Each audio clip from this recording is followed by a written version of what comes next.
Picture this exact scenario. It's Monday morning. She steps on the scale. It's up 2 kilograms from Friday.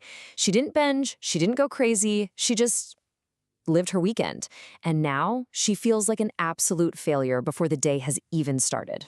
Ugh, I have been that woman. Honestly, I am that woman sometimes. It is such a heavy, defeating feeling. We all are. But welcome to our explainer, where we are going to change how you see this completely. Today, we're looking at the physics of overnight weight gain. Notice that word, physics.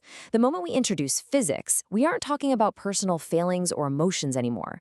We're talking about thermodynamics, mechanics, how matter operates inside a closed biological system. It's about data, not feelings. Let's just let that number sit there for a second. Two kilograms.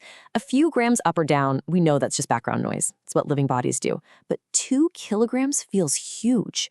So let's break down the actual math of energy in versus energy out, because this math changes absolutely everything. Exactly. To gain 1 single kilogram of actual real fat, your body needs to consume about 7,700 calories above your baseline.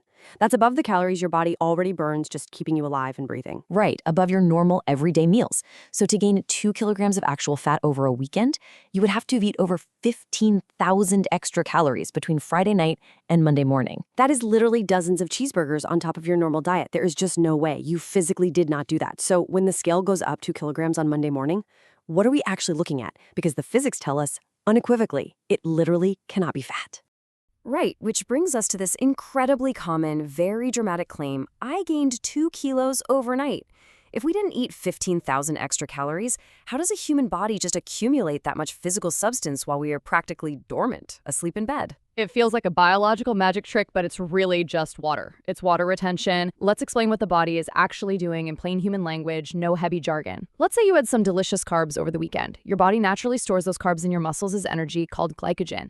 And here's the kicker. For every single gram of glycogen it stores, it brings along 3 or 4 grams of water with it. Wait, so my body held on to water just because I had pasta and maybe didn't sleep well? That's it? That is literally it. Add in a salty meal at a restaurant, maybe some weekend stress or just normal hormonal fluctuations, which, let's be real, constantly shift the ground under our feet as women, and your body is just doing its job. It's binding water molecules. You didn't gain mass from nowhere. You're basically just a very stressed, very well-hydrated houseplant today. Oh, well-hydrated houseplant. I love that. I'm keeping that.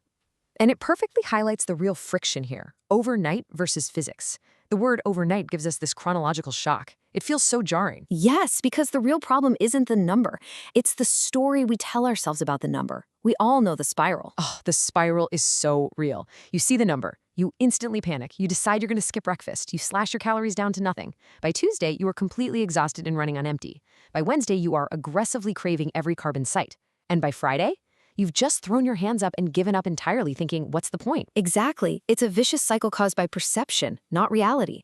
Physics doesn't care about our shock. Physics tells us this is just a temporary fluid shift. So what if we reacted with curiosity instead of panic? I love that. How would that look? You look at the scale, you see it's up 2 kilos, and you just say, interesting. Nothing more. Just interesting. Let's sit with that for a moment. You don't have to fix it, jump on a treadmill for 2 hours, or punish yourself because it's not actually broken. That completely shifts the perspective. We're moving from that overnight perception of inexplicable change, that total subjective panic, over to the physics side, the objective mechanics of what's happening. Think about it like the stock market. Oh, that is the perfect analogy. Right? One bad day in the stock market doesn't tell you where the whole market is going. Weight loss is exactly the same.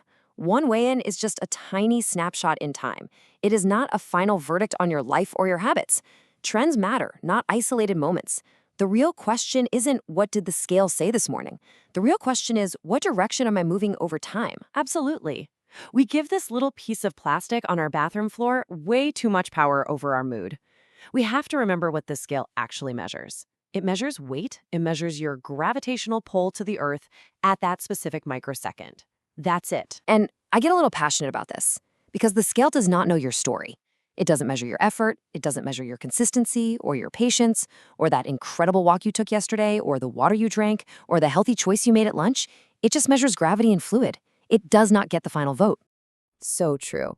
So when we ask what physical mechanics could possibly allow for such a rapid shift, we know the answer. It's fluid. It's carbs binding to water. It's sodium. It's hormones. It's just being a living, breathing human woman. It is not a failure. It's just a fascinating, complex equation playing out inside your body. And we want to end this explainer by giving you explicit permission to stop punishing yourself for completely normal bodily fluctuations. Yes, please hear us on this. You are probably doing so much better than you think you are. You really are. Just keep showing up, keep learning about how your amazing body works. You're not failing. You're just becoming the person who doesn't quit. And that is so much more powerful than any number on a Monday morning. Thanks for joining us for this explainer. We'll catch you next time.